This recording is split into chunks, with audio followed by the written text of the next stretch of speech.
তেওঁতো এতিয়ালৈকে মই এইটোৱে কৈছোঁ যে তেওঁ যিজন মানুহৰ পৰা আজি অত বছৰে চলি আহিছিলে 2012 নে 14 চনৰ পৰা তেখেতৰ মেনেজমেণ্ট চাই আহিছে বুলি শুনিছোঁ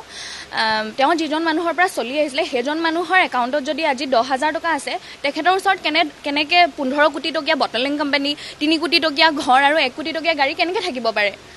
আৰু যিমান ৰেভিনিউ হওক যিয়ে হওক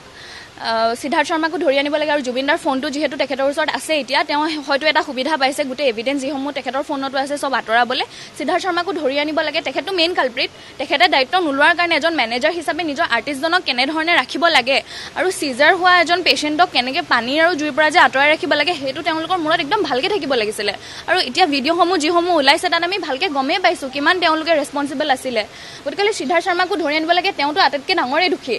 তেখেতকো ধৰি আনিব লাগে এইবিলাক ৰেভিনিউ চেভিনিউ সকলো হিচাপ উলিয়াব লাগে আৰু তেওঁ জুবিনদাক মানে ধোকা দি পেলাই আজি যিবোৰ তেওঁ এতিয়ালৈকে লৈছে সেইসমূহ মানে CBI পৰ্যন্ত যাব লাগে আৰু চৰকাৰে সেইবোৰৰ ওচৰত উচিত তদন্ত কৰিব লাগে আমি সেয়া বিচাৰিছোঁ